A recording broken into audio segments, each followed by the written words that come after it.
자, 오늘 이 세 번째 시간으로 화평이라는 주제로 말씀을 나누고자 합니다.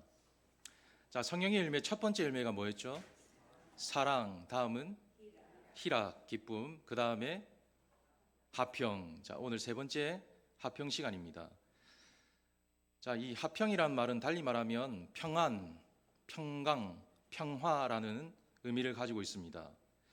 자, 국어사전에 찾아보면 이 화평이라는 말은 다툼, 그리고 충돌, 그것이 없는 상태, 그것을 화평이라고 말합니다. 자, 근데 우리가 세상을 살아가다 보면 충돌, 다툼이 없이 살아가기가 쉽지 않습니다. 자, 그런 의미로 보면 이 이스라엘 백성들이 하는 인사가 있잖아요. 뭐죠? 샬롬. 자, 이 의미가 참 중요하다라고 볼 수 있습니다. 자, 이 샬롬이라는 말은 너도 평안하고 나도 평안하자. 자, 그래서 만날 때마다 화평합시다. 나도 화평하고 싶고 당신도 화평하길 바랍니다. 그런 의미를 가지고 있습니다. 자, 그래서 우리가 처음 만날 때 인사가 참 중요합니다. 화평하십시오. 우리는 안녕하십니까? 라고 인사하잖아요. 화평하십니까? 그 인사가 참 중요하다라고 볼 수 있는 겁니다. 자, 그런 의미로 오늘 우리 옆에 있는 분들하고 인사 한번 하고 시작합시다. 자, 샬롬. 자, 샬롬. 우리 다시 한번 인사합시다. 뒤에 분들하고도 인사 한번 하세요. 샬롬. 네. 자, 이렇게 이 샬롬이라는 것은 서로에게 기쁨도 주지만 평화하자, 평화, 화평하자, 그런 의미를 가지고 있기 때문에 참 큰 의미가 있습니다.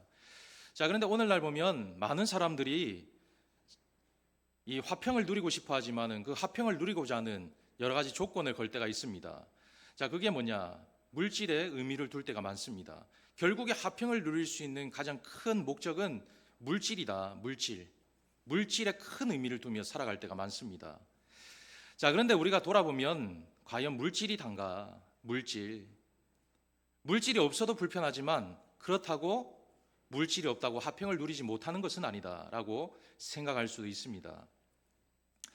자, 존 스타인백이라는 진주라는 글이 있습니다. 자, 여기 보면 이 작은 어촌 마을에 두 부부가 삽니다. 두 부부가 사는데 그 부부가 키노라는 남편과 주아나라는 아내가 살고 있었습니다. 자, 근데 이들은 진주잡이였어요. 진주잡이였지만 참 가난한 생활을 이어가고 있는 사람들이었습니다. 자, 그러다 보니까 늘 생활이 궁핍한 거예요. 자, 한 번은 이런 생각이 드는 거예요. 한 번만 큰 진주를 우리가 발견하면 참 행복한 삶을 살아갈 수 있을 텐데, 그런 마음으로 항상 바다를 나가게 된 거예요. 자, 그러다가 바다에 나가는 어느 날 놀라운 것을 발견하게 됩니다. 큰 조개를 발견하게 되었어요. 그 조개 안에는 갈매기 알만큼 큰, 여러분 갈매기 알 보셨어요? 그 책에 갈매기 알 뭐 얘기하는데, 뭐 오리알 보셨어요? 오리알? 오리알은 보셨어요. 자, 오리알만큼 큰 그런 알을 발견하게 된 거예요. 그게 뭐냐? 조개 속에 있는 진주였던 거예요. 큰 진주를 발견하고 나니까 너무너무 기뻤던 거예요. 야, 이제 내 인생 달라질 수 있고 우리 부부는 행복할 수 있어. 올리지 못한 결혼식도 올리고 내 자녀에게 마음껏 해줄 수 있어. 멋진 생활을 할 수 있어. 부푼 기대를 안고 집으로 돌아오게 된 거예요. 다음 날이 되었습니다. 그때부터 이상한 일이 벌어진 거예요. 여러분, 이 소문이라는 것이 참 신기하죠. 우리 교회 소문이 막 여기저기 퍼져나가잖아요. 왜 퍼져나가는지 알지 모르게 퍼져나갑니다. 신기해요. 자, 그런 것처럼 내가 했던 행동과 내가 했던 어떤 여러 가지 일들을 생각하지 못한 사람들이 알고 있을 때가 있습니다. 소문이라는 거 그런 거예요. 자, 이미 그날 조개에 큰 진주를 발견했다는 소문을 주변 사람들이 듣게 된 거예요. 그러면서 그때부터 이상한 일이 벌어진 거예요. 그때부터 이상한 일이 벌어지는데, 자, 한 번은 이제 병원에 가게 된 거예요. 병원에 가게 돼서 진료를 보는데 아무리 진료를 봐도 병이 낫지 않는 거예요. 아, 이게 무슨 일인가? 뭐 때문인가 생각했더니 이 악덕 의사가 그 진주를 뺏을 목적으로 병이 오래 가도록 하는 그 약을 투여했다는 거예요. 죽이고 싶었던 거죠. 진주를 뺏으려고. 자, 그 다음에 어떤 일이 벌어졌느냐? 그 다음에는 이 주변 사람들이 갑자기 자기 집으로 모이기 시작하더래요. 그러면서 기웃기웃거리면서 계속 자기 집을 염탐하더라는 거예요. 자, 그 다음에 또 어떤 일이 벌어지냐 하니까 모르는 친척이 찾아오더라는 거예요. 한 번 얼굴 보지 못한 친척이 찾아와서 우리 좀 도와줘, 그런 말을 듣게 된 거예요. 자, 그리고 인근에 있던 이 신부님이 큰 기대를 가지고 있는 거예요. 진주만 팔면 큰 헌금을 하겠지, 그런 기대를 가지고 있었던 것을 보게 된 거예요. 그때부터 불안해지기 시작한 거예요. 자, 어느 날은 강도가 들고, 어느 날은 사람들이 기웃기웃거리고, 어느 날은 신부님이 너무너무 기대하고 너무너무 불편한 그런 생활을 이어가게 되었습니다. 행복할 줄만 알았는데, 물질만 있으면 다 될 줄 알았는데 그것이 도리어 짐이 되고 말았던 거예요. 자, 그때에 이 부부가 큰 결정을 하게 되었어요. 그래, 야, 이거 진주 때문에 우리가 없을 때 더 행복했던 것 같아. 있고 나니까 더 불행한 것 같아. 차라리 이것을 제자리 갖다 놓자, 이런 마음을 가지게 된 거예요. 그리고는 바다에 나가서 그 진주를 바다에 던져버렸습니다. 자, 이 이야기가 주는 교훈이 뭐냐? 결국에 물질을 가지고 있으면 평안하고 즐거운 생활을 할 수 있다라고 기대했지만 절대 그렇지 않다는 거예요. 큰 물질이 생기면 여러분, 자녀들이 가만히 있을 것 같으세요? 저는 절대 그렇지 않다고 생각해요. 지금은 없으니까 자녀들이 가만히 있는 거예요. 그게 복입니다. 돈이 많으면 그때부터 자녀들이 그 재산 때문에 분란이 일어날 가능성이 큽니다. 나는 괜찮아, 저도 지금은 자신만만해요. 우리 부모님이 100억을 가지고 있으셔도 그 돈은 내 돈이 아니야, 나는 절대 탐하지 않아 라고 말하지만 그걸 동생에게 다 줄 거야 라고 말을 들었을 때는 괘씸한 생각이 드는 거죠. 말도 안 되는 일이지, 부모님 어떻게 그럴 수 있어요, 내가 장남인데, 라는 마음이 들 수 있다는 거예요. 그래서 물질이라는 것은 절대 다가 될 수 없다, 분명하게 주는 교훈이 되는 것입니다. 자, 그래서 진정한 평안을 누리기 위해서는 우리에게 어떤 것을 가지고 살아가야 되느냐, 분명하게 기억할 필요가 있습니다. 자, 그래서 에베소서 2장 14절 말씀을 한번 보겠습니다. 자, 에베소서 14절, 자, 한번 읽어보겠습니다. 시작. 그는 우리의 화평이시니라.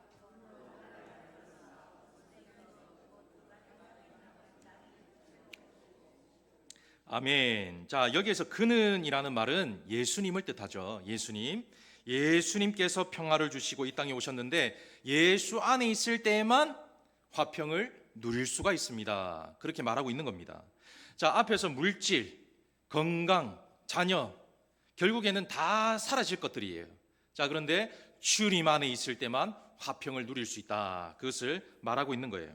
예수를 믿기만 하면, 예수를, 오늘 우리 신영기 성도님 또 학습 뒤늦게 받으시잖아요. 자, 그래서 믿은 지 얼마 안 되셨는데 믿음이 있어요. 예수를 믿습니다. 깜짝 놀랐어요.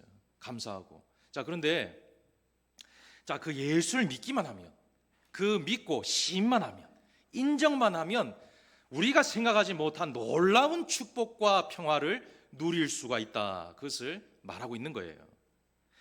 자, 그래서 오늘 우리가 찬송가 410장 찬양을 불렀잖아요. 자, 가사, 자, 찬송가 410장의 2절 말씀을 한번 보면, 2절을 보면 주 십자가 지심으로 날 구원해 주셨으니, 그 다음에 뭐라고 돼 있죠? 주 예수님 고난받아 어떻게 됐다고요? 나 평화 누리도다. 주 십자가 지심으로 날 구원하셨으니 주 예수님 고난을 받아 그 고난 때문에 내가 어떻게 되었다고요? 평화를 누리게 되었다, 그렇게 고백하고 있는 겁니다.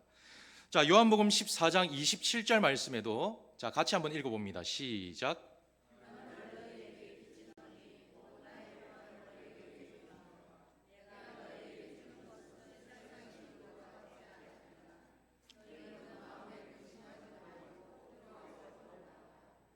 아멘.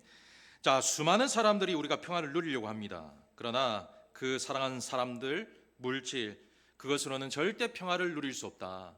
주님 안에 있을 때 주께서 우리에게 주시는 평안만이 우리가 평안을 누릴 수가 있다, 그렇게 말하고 있는 겁니다. 자, 그래서 진정한 평안이라는 것은 내가 주님을 믿음으로 말미암아 주 안에 갈 때에, 주님이 주시는 그 평화를 내가 믿을 때에, 주님이 주신 그 평화를 내가 받아들이고 인정할 때에 나도 평화를 누릴 수가 있다. 주님이 나를 위해서 평화를 위해 땅에 오셨잖아요. 평화를 위해서 믿으십니까? 주님은 나를 위해 평화를 위해서 이 땅에 오셨어요. 그 평화를 주시기 위해 오신 이 땅에 오신 주님을 믿고 시인하면 우리도 평화를 누릴 수 있다. 그렇게 말하고 있는 겁니다. 여러분, 저는 오늘 여러분들이 이 시간 가장 중요하고 가장 좋은 기회를 가진 시간이다라고 믿습니다. 여러분, 이 시간 주님 앞에 예배를 드리는 이 시간이 얼마나 좋습니까? 이 시간이 하나님 안에 거할 수 있는 유일한 시간이에요. 주님 안에 왔을 때에 평화를 누릴 수 있는 좋은 기회가 될 수 있다는 거예요.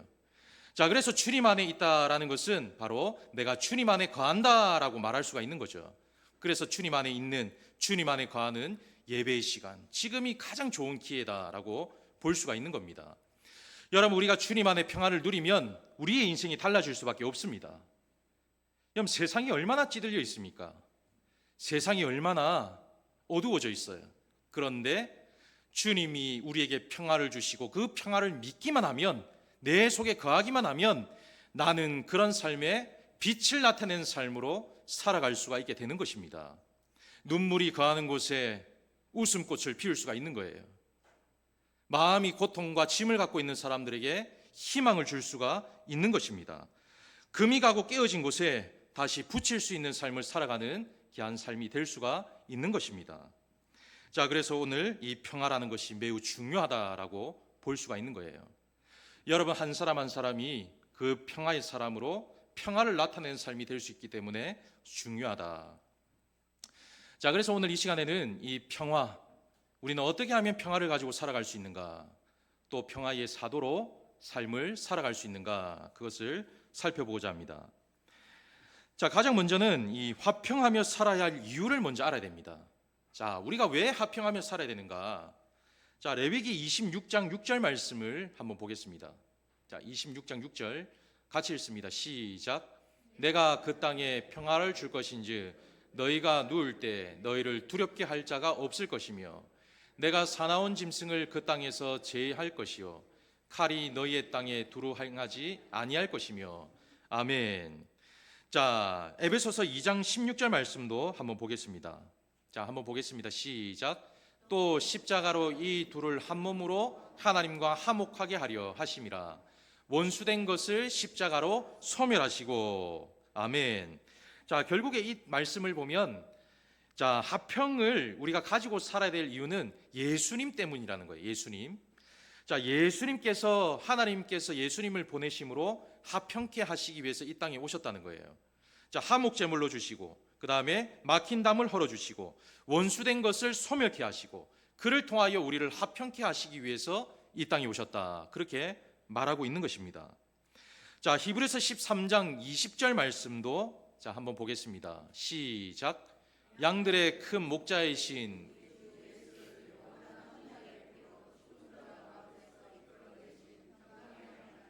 아멘. 자, 마태복음 5장 9절 말씀 시작. 화평케 하는 자는 복이 있나니 그들이 하나님의 아들임을 일컬음을 받을 것이미요. 고린도후서 5장 18절로 19절 말씀 시작. 모든 것이 하나님께로부터 났으며 그가 그리스도로 말미암아 우리를 자기와 화목하게 하시고 또 우리에게 화목하게 하는 직분을 곧 하나님께서 그리스도 안에 계시사 하나님을 세상을 자기와 화목하게 하시며 그들의 죄를 그들에게 돌리지 아니하시고 화목하게 하는 말씀을 우리에게 부탁하셨느니라. 아멘. 자, 결국 이 말씀을 쭉 제가 함께 읽었던 것은 화목해 하는 것이 누구냐? 바로 예수님밖에 없다라는 것을 말하고 있기 때문입니다. 자, 화목하게 하기 위해서 이 땅에 오시고 또 우리는 화목하게 하게 살도록 하기 위해서 지금 이 자리에 거하게 되었다, 그것을 말하고 있는 것입니다.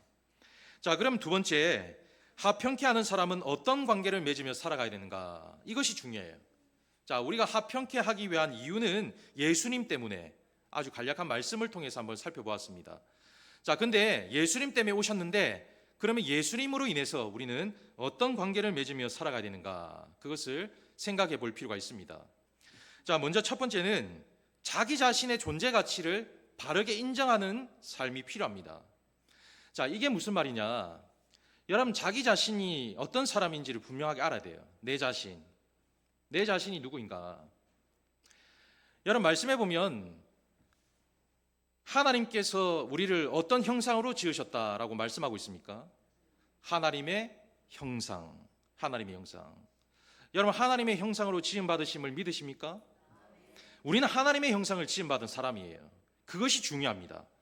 우리는 하나님의 사람인데 그것을 잊어버리고 살아가니까 하나님의 사람으로서의 평화를 누리질 못하는 거예요. 하나님께서는 우리를 하나님의 형상대로 지으시고 또한 이 땅의 만물을 다스릴 권한을 주셨어요. 자, 그래서 창세기 1장 27절로 28절 말씀을 한번 보겠습니다. 자, 한번 읽어봅니다. 시작.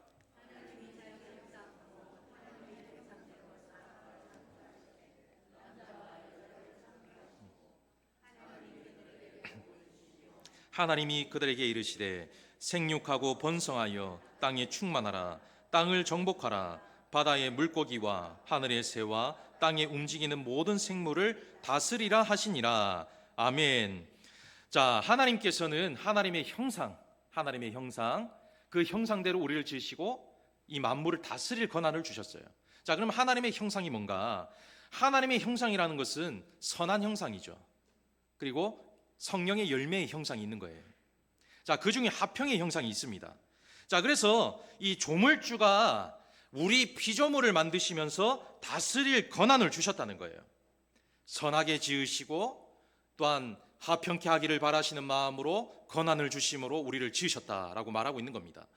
자, 근데 문제가 생기게 된 거예요. 어떤 문제냐? 불순종이라는 문제가 생기게 된 거예요. 불순종.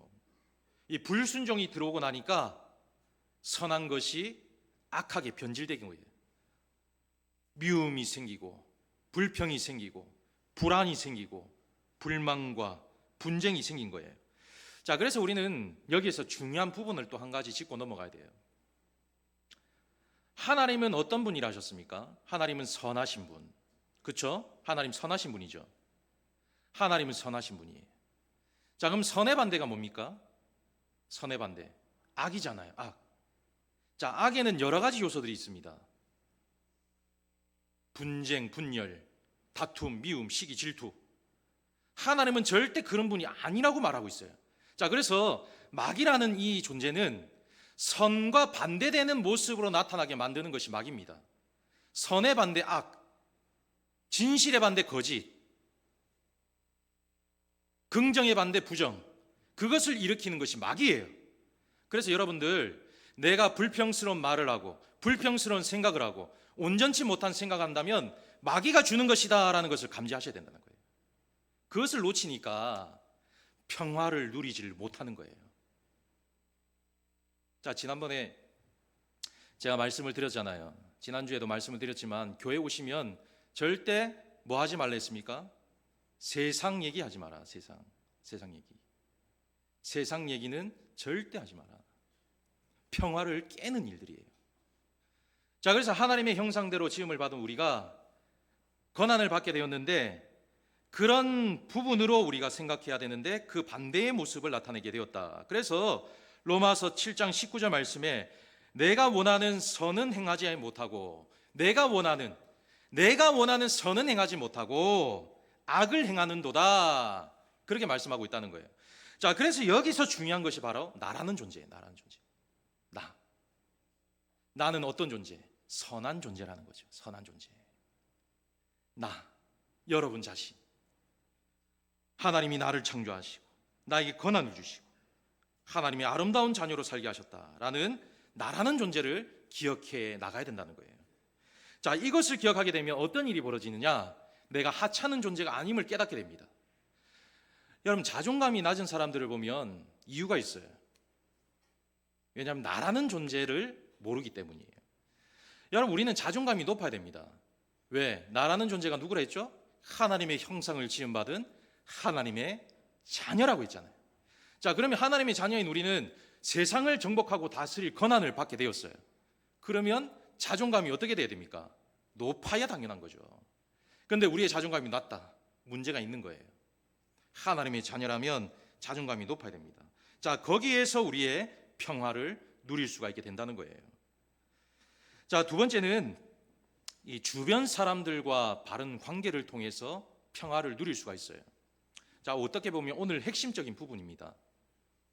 자, 오늘 이 화평이라는 말은 이 관계 속에서 일어나는 여러 가지 사건들을 말하고 있는 거예요. 자, 그래서 결정적으로 이 화평을 통해서 우리가 어떤 관계를 맺고 갈 수 있느냐, 그것을 잘 아는 것이 중요합니다. 자, 근데 이 화평을 깨는 가장 큰 부분이 뭐냐? 이 사람 문제예요, 사람. 결국에는 사람 문제입니다. 화평을 깨게 하는 것은 사람 때문이에요. 자, 시편 133편 1절 말씀, 자, 한번 보겠습니다. 시작. 보라, 형제가 연합하여 동거함이 어찌 그리 선하고 아름다운고. 자, 저기 보면 보라, 형제가 연합하여 동거함이 어찌 그리 뭐라고요? 선하고 아름다운고라고 말씀하고 있죠. 자, 그러면 반대로 한번 얘기해 보는 거예요. 반대로. 보라, 형제가 연합하여 동거함이 어찌 악하고 더러운고. 자, 선의 반대는 악이라고 말씀을 드렸습니다. 자, 결국에 우리는 선하게 살아가야 될 그것이 분명하게 말씀하고 있는데, 그 반대로 살아가게 되면 화평이 깨질 수밖에 없다는 거예요. 자, 그래서 에베소서 6장 12절 말씀에도 우리의 씨름은 혈과 육에 있는 것이 아니요 정사와 권세와 이 어둠의 세상들과 하늘에 있는 악의 영들에게 대함이라, 그렇게 말씀하고 있다는 거예요. 자, 그래서 이 화평의 큰 문제는 사람인데, 그 중에 또 다른 문제점을 발견할 수가 있습니다. 그게 뭐냐? 언어라는 거예요. 언어. 결국에는 언어. 여러분, 우리는 이 언어라는 것 때문에 큰 충돌과 다툼을 만나는 경우가 있어요. 자, 제가 앞서 말씀을 드렸는데, 이 화평이라는 뜻이 뭐라고 말씀을 드렸죠? 다툼과 충돌이 없는 상태, 이것이 화평입니다. 자, 그런데 이 언어 때문에 다툼과 충돌이 생기게 된다는 거예요. 제가 지난주에 그 목회자 세미나를 좀 다녀왔습니다. 목회자 세미나를 다녀왔는데, 거기에서 이 박재현 소장님이 오셨더라고요. 뭐 뉴퀴즈에도 나오셨대요. 이 대화에 대해서 굉장히 잘 설명을 하는 교수님이신데, 전문가신데, 그분이 하는 말이 뭐냐? 대화로 인한 감정에는 6가지 욕구가 있대요. 6가지 욕구. 그 중에 사회적인 욕구가 있답니다. 사회적인 욕구. 자, 근데 이 사회적인 욕구가 뭐냐? 이 사회적인 욕구는 서로 대화를 하는 관계 속에 그걸 말하고 있는 거예요. 자, 쉽게 말하면 여러분, 대화를 하실 때에 소통이 돼야 되잖아요. 소통. 그다음에 감사. 그다음에 격려, 이해, 배려, 용서, 존중, 수용, 신뢰, 이런 것들이 필요하잖아요. 자, 대화를 할 때에 이런 단어들이 들어가지 못하면 다툼과 분쟁이 일어날 수 있다는 거예요. 여러분, 그래서 말을 할 때에 내가 그 사람들을 충분히 이해하는가? 내가 그 사람을 충분히 배려하고 있는가? 내가 그 사람을 충분히 사랑하고 있는가? 감사하고 있는가? 용서하고 있는가? 신뢰하고 있는가? 그런 대화의 관계가 되지 못하면 깨진다는 거예요. 깨져버린다. 그래서 대화라는 것이 중요하다, 그렇게 말하고 있는 겁니다. 자, 그래서 이 말이라는 것은 굉장히 중요해요. 조심할 부분이 있는 거예요. 말, 여러분이 쓴 언어. 자, 그래서 우리는 언어를 쓰실 때에 항상 의식을 하셔야 돼요. 자, 그래서 그 교수님이 하시는 말씀이 생각을 30초만 해라. 생각을. 딱 열받는 말을 듣잖아요. 화나는 일이 딱 생기잖아요. 그럼 머리로 30초만 딱 생각을 하래요. 그러면 10초가 지나가면서 이미 조금씩 느그러든대요. 그래서 이 말을 할 때에도 감정을 잘 조율할 수가 있어야 된다. 자, 그러면서 이 화평이라는 것은 언어를 통해서 나타나게 된다, 그렇게 생각할 수가 있습니다. 자, 두 번째는 뭐냐? 이 물질 문제예요. 결국엔 물질 문제예요. 여러분, 화평을 깨는 가장 주 원인은 앞에서 설명을 드렸지만 물질입니다. 물질. 제가 어릴 때에 우리 부모님이 항상 하시는 말씀이 있었어요. 광지가, 우리 동생 이름이 광영이에요. 광영아, 너는 형제라도 절대 보증 쓰지 마라. 보증 쓰지 마라. 어릴 때 그 말을 정말 많이 들었어요. 왜 그 말을 많이 하셨는지 모르겠어요. 근데 제 어릴 때만 해도 보증이라는 게 있었어요. 그래서 보증 잘못 서면 패가 망신한다 그러잖아요. 근데 보증을 서달라는 입장은 참 이해가 되지만 보증을 서달라는 사람들의 그 상황을 보면 거의 회복 불능입니다. 근데 뭔가 희망 때문에 부탁을 하게 되는 거죠. 집 날리고 가족과 어려운 관계를 맺어가는 그런 경우 많습니다. 제가 어릴 때에 그 친구들이 가끔 돈을 빌려달라고 하는 경우가 있어요. 학교 가면 야 광지가 1,000원 있니? 광지야 5,000원만 빌려줘. 막 이러는 거예요. 근데 제가 어릴 때도 1,000원이 그래 큰 돈은 아니었거든요. 뭐 5,000원은 좀 컸어요. 근데 이 1,000원을 빌려달라고 하는데 안 빌려줄 수가 없는 거야 이게. 그렇잖아요. 쪼잔해 보이잖아. 뭔가 좀 없어 보이잖아요. 그래서 1, 2,000원 친구에게 빌려줍니다. 자, 내일 줄게. 꼭 내가 내일 갚을게 해요. 근데 내일이 되었어요. 말이 없는 거야. 다음 날이 되었어요. 말이 없는 거예요. 그러면 제 마음이 어떨까요? 아, 저 새끼 저거 돈 갚는 데 했는데. 아, 정말 저거 돈 갚는 데 했는데. 안 갚는다. 이래 될 거 아닙니까? 예? 아, 친구니까 그럴 수 있잖아요. 아, 그럼 뭐 친구한테 뭐 저놈이 이놈합니까? 그럴 수 있잖아요. 아, 저거 돈 갚는 데 했는데. 아, 말하자니 쪼잔해 보이고. 말하자니 굉장히 불편하고. 그래서 막 일주일이 지나간 거예요. 큰 맘 먹고 제가 한번 야, 친구야. 너 돈 빌려간 거 알지? 갚아줘. 라고 얘기해요. 아, 맞다. 모르는 척 하면서. 아, 맞다. 내가 돈 니한테 빌렸지. 얼마 빌렸지? 2,000원. 좀 줘. 아, 내가 지금 돈 없는데 내일 줄게. 또 내일이 되는 거예요. 그러면 또 내일이 안 갚아지는 거예요. 자, 그러면 어린 적 마음에 평화가 깨지는 거예요. 저는 볼 때마다 내 2,000원, 내 2,000원 생각이 나는 거야. 자, 제가 어느 그 시점에 제 아는 분이 몇 년 됐어요. 돈을 빌려달라는 거죠, 저한테. 참 간도 크지. 목사한테 돈 빌려달래요. 돈도 없는 목사한테. 예, 돈이 있으면 괜찮은데 돈을 빌려달라는 거예요. 얼만데 하니까 뭐 그렇게 큰 돈은 아니라는 거예요. 근데 알고 보니까 관리비가 없다는 거야. 말도 안 되는 관리비. 아이고 참, 나 돈을 빌리려고 해도 참 이상하게 빌린다 싶었죠. 아니, 관리비가 없어가지고 목사한테 돈을 빌리나? 그래서 제가 얼만데 하니까 얼마 빌려달라는 거예요. 그래서 못 받는 거 생각하고 빌려줬어요. 그리고는 한 달이 지났습니다. 반을 갚아주더라고, 통장으로. 그리고는 아직까지 안 갚아주고 있어요. 아직까지. 자, 저는 큰 돈이 아니기 때문에 큰 마음의 불편은 없어요. 근데 카톡에 한 번씩 그분의 얼굴을 볼 때마다 아이고 돈이나 좀 갚아라 뭐 이런 생각이 들 수 있잖아요. 그래 되는 거 이게. 그러니까 내 스스로 화평이 깨지는 거예요. 자, 그래서 물질이라는 것은 이렇게 내 마음과 상관없이 불편하고 불안한 마음이 들 수 있다. 그래서 화평을 깨는 가장 큰 문제가 물질 때문이다. 그렇게 말할 수가 있는 겁니다. 자, 그래서 참된 평화라는 것은 관계부터 시작한다는 거예요. 관계. 자, 그 관계를 생각할 때에 우리는 주님과의 관계를 먼저 생각하셔야 돼요. 주님. 중요합니다. 주님과의 관계. 자, 주님이 나를 어떻게 대하셨는가, 그것을 먼저 생각할 수 있어야 돼요. 자, 그게 뭐냐? 배려와 이해라는 거예요. 용서와 이해. 자, 주님이 우리를 어떻게 대하셨죠? 이스라엘 백성들이 죄를 지었죠. 불평하고 원망하고 불순종했잖아요. 그때 주님이 어떻게 하셨어요?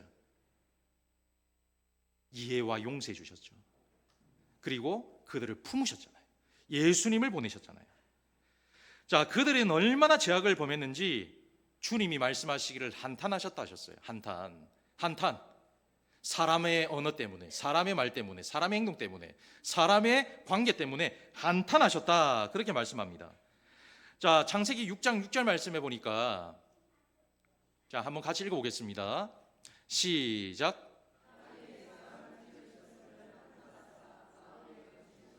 자, 저기 보니까 한탄하셨더라라고 말씀하잖아요. 자, 그 다음에 에스겔 36장 32절 말씀 한번 보겠습니다. 시작.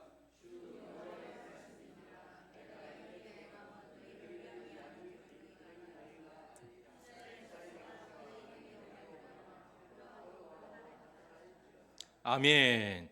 자, 저기도 한탄할지어다. 하나님은 우리를 창조하시고 한탄하셨다는 거예요. 자, 그러나 한탄하심을 우리를 멸망케 하셨는가? 아니라는 거예요. 내가 너한테 어떻게 했는데, 내가 너에게 어떻게 무엇을 주었는데, 그렇게 생각하시면서 한탄하시면서도 용서와 이해를 해주셨다는 거예요. 자, 그것이 우리에게 필요하다는 거예요. 자, 박 소장님이 이런 말을 하더라고요. 사람은 상처를 받으면 상처를 돌려주고 싶어 한다라는 마음을 가지고 있대요. 내가 상처를 받잖아요. 내가 상처되는 말을 들었잖아요. 그럼 그렇게 똑같이 상처된 말을 하고 말아야 된다는 거예요. 근데 돌아보니까 그런 경우가 있는 것 같아요. 가시 돋친 말을 딱 하면 나한테 그 말을 돌려주기를 바라는 거예요. 자, 그러나 주님이 우리를 대하실 때 어떻게 하셨는가를 보는 거예요. 돌려주셨는가? 아니라는 거예요. 그래서 우리는 용서와 이해의 그 모습을 가지고 살아가면 화평을 누릴 수가 있다, 그렇게 말하고 있는 겁니다. 잠언 19장 11절 말씀에 허물을 용서하는 것이 자기의 영광이 된다, 그렇게 말씀하고 있는 거예요. 용서하는 것이 영광이 된다. 용서. 자, 그런 관계가 될 때에 화평을 가지고 살아갈 수 있다는 거예요. 여러분, 어렵지 않습니다. 늘 의식을 많이 하시면 된다는 거예요. 의식. 자, 세 번째는 하나님과의 바른 관계를 맺는 것이 중요합니다. 자, 에녹이라는 인물을 아시죠? 에녹은 365년을 이 땅에 살다가 부름받은 사람이에요. 자, 우리와 똑같은 사람이었습니다. 우리와 똑같은 가장이었어요. 자, 그런데 늘 화평하며 살았다, 그렇게 말합니다. 자, 그 이유를 보니까 창세기 5장 24절 말씀. 에녹이 하나님과 동행하더니 하나님이 그를 데려가심으로 세상에 있지 아니하였더라, 그렇게 말씀하고 있어요. 자, 여기 보면 동행했다라는 말이 있죠. 동행했다라는 것은 경외했다라는 의미예요. 경외. 자, 경외에는 여러 가지 뜻이 있습니다. 그 중에 하나가 두려워하다라는 의미가 있어요. 여러분, 두려워하다라는 의미는 무서워하다라는 의미가 아닙니다. 하나님을 대할 때 무섭게 대하라는 것이 아니에요. 뭐냐? 하나님을 신뢰하고 의식하고 존중하고 축복하는 것을 믿습니다. 그것이 바로 두려워한다라는 의미예요. 두렵다라는 것은 하나님의 축복, 신뢰를 믿는다는 거예요. 자, 그래서 이 에녹이라는 사람은 그것을 믿은 사람이다. 자, 저는 한결같은 사람을 좋아해요. 한결. 앞뒤가 같은 사람이 좋습니다. 항상 앞뒤가 다른 사람이 있어요. 일관성이라는 단어를 좋아해요. 저는 일관성. 근데 일관성 없는 사람들이 많아요. 자, 근데 오늘 이 에녹이라는 사람은 한결같은 사람이었어요. 한결. 거기에서 화평을 누렸다는 거예요. 하나님과의 관계가 한결같으니까 화평을 누리지 않을 수가 없는 거예요. 자, 그래서 오늘 이 예배를 통해서도 중요합니다. 하나님을 대할 때 한결같은 마음을 대하는 사람은 화평을 누리며 살아갈 수 있는 거예요. 나는 하나님을 사랑한다. 한결같은 마음. 나는 주님을 만나길 위해 이 땅에 왔습니다. 이 자리에 왔습니다. 마음을 가진 사람. 나는 한결같이 주님을 만나기를 소원합니다. 그런 한결같은 일관성 있는 사람. 어쩔 때는 막 기분 좋았다가 어쩔 때는 하나님 만나는 귀찮아. 주일이 너무너무 힘든 거예요. 그런 것이 아니라는 거예요. 한결같을 때에 하나님께서 화평한 삶을 살아가게 한다, 그렇게 말하고 있는 겁니다. 자, 그러면 끝으로 이 화평의 열매를 맺기 위해서는 어떻게 해야 되는가? 자, 에베소서 4장 1절로 3절 말씀 보겠습니다. 자, 한번 읽어보겠습니다. 시작.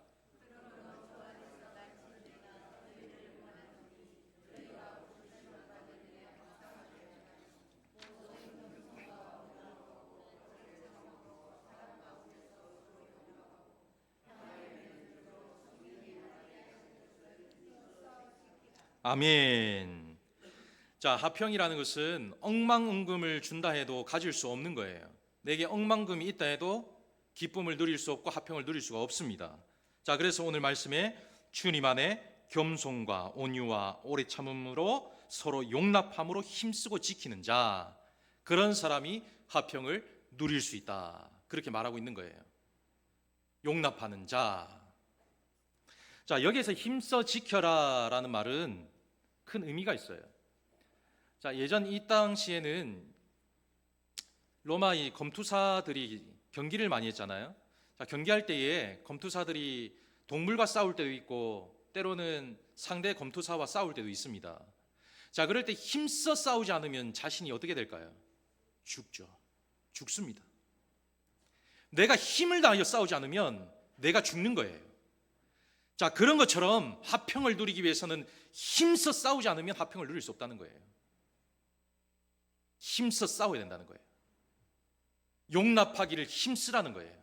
그러면 화평을 누릴 수가 있게 된다, 그렇게 말하고 있는 겁니다. 여러분, 오늘 저는 이 말씀을 통해서 우리 성도들이 모두가 오늘뿐만 아니라 가면 갈수록 화평의 삶을 누렸으면 좋겠어요. 다짐인 거죠. 소원입니다. 오늘만 끝나는 것이 아니라 가면 갈수록 내 마음의 화평이 너무너무 커서 무엇을 만나도, 무엇을 생각하고, 무엇을 행동해도 기분이 너무너무 좋은 생활, 그런 생활을 이어가는 것이 저의 바람이에요. 여러분, 저는 마지막으로 여러분들에게 이 말씀을 꼭 드리고 싶어요. 여러분들은 이 자리에 왜 오셨는가 생각을 꼭 해보십시오. 이 자리에. 여러분, 감동이라는 것은 어디에나 다 받을 수 있는 거예요. 예배를 드리는 이 공간이 아니더라도 감동은 다 받을 수 있습니다. 감동 하나 받고자 이 자리에 온다면 어리석은 발걸음이 될 수 있어요. 이 자리에 오는 것은 내가 힘써 한번 살아보겠습니다 다짐과 결단을 가지고 나가는 시간이 될 수가 있어야 된다는 거예요. 그 사실을 믿으시면 아멘 하시기를 주의 이름으로 축원합니다. 결단하고 다짐해서 내가 나가겠다, 그 시간이 이 시간이라는 거예요. 감동은 저 문만 나가면 다 사라집니다. 하지만 결단은 평생 갈 수가 있어요. 평생 여러분의 인생을 좌우할 수 있다는 거예요. 그렇기 때문에 오늘 이 주님 안에서 죽을 힘을 다하여 화평을 누리며 살아갈 수 있기를 주의 이름으로 축원합니다.